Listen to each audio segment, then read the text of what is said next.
Bonjour à tous et bienvenue dans votre série Flashback qui revient sur les meilleurs moments de l'histoire du sport américain. Aujourd'hui, retour sur un des matchs les plus offensifs de l'histoire de la NFL. Lorsque vous avez deux excellents quarterbacks qui s'affrontent sur un terrain, ça peut faire quelques étincelles.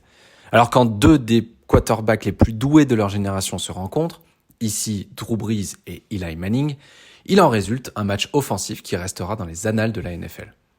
Ce fut le cas en ce 1er novembre 2015 avec la victoire des Saints de la Nouvelle-Orléans sur les New York Giants 52-49. Le quarterback des Saints de la Nouvelle-Orléans va entrer dans une autre dimension après ce match du 1er novembre. Devant son public du Superdome, Drew Brees va réaliser un match exceptionnel avec près de 80% de passes complétées vers ses receveurs, 39 sur 50, 505 yards à la passe et pas moins de 7 touchdowns. Il rejoindra ainsi le club très fermé des quarterbacks ayant réussi à lancer 7 touchdowns vers des receveurs dans une rencontre. Avant Drew Brees, seul Nick Foles avec les Eagles de Philadelphie, Peyton Manning avec les Broncos de Denver, mais aussi Joe Happ, Y.A. Title, George Blanda, Adrian Burke et Sid Luckman avaient réussi un tel exploit, partageant ainsi le record absolu du nombre de passes de touchdown lancées dans un match de NFL. En revanche, plus personne depuis 2015 n'a réussi à réaliser à nouveau cette marque. En outre, la marque entre tous les receveurs des Saints sera très bien répartie dans cette rencontre. Brandin Cooks terminera avec 88 yards et 2 touchdowns, Willie Snead avec 70 yards et 2 touchdowns, pendant que Marquez Colston et Ben Watson franchiront tous deux la barre des 100 yards en réception avec un touchdown chacun. Seule petite ombre au tableau dans cet excellent match du numéro 9 de la Nouvelle-Orléans, les 2 interceptions réussies par la défense des Giants de New York.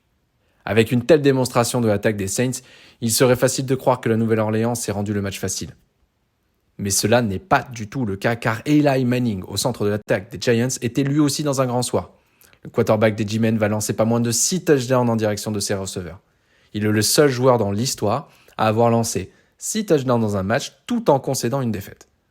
Avec les 7 touchdowns de Drew Brees et les 6 d'Eli Manning, cette rencontre entre les Saints et les Giants détient donc le record absolu du nombre de touchdowns lancés dans une rencontre de NFL. En revanche, elle est bien loin du record de points dans un match NFL détenu par la rencontre entre les Redskins et les Giants en 1966 qui totalisera 113 points. Dans ce match de lendemain d'Halloween, un receveur des Giants s'est particulièrement illustré, Odell Beckham Jr. Lors de cette rencontre, le receveur va compiler 130 yards en réception, mais surtout 3 touchdowns personnels. C'est l'un des 3 seuls triplés de la carrière d'Odell Beckham Jr. Ce match, entre deux équipes au bilan équilibré en cette saison NFL, n'était peut-être pas le plus attendu de l'année par les fans de football américain.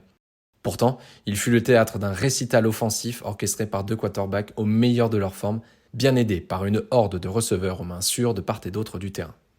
Ajoutons à cela une dose de suspense avec un dernier coup de pied au buzzer pour donner l'avantage aux Saints et vous obtenez un match mémorable. Un de ces matchs qui font définitivement l'histoire de la NFL.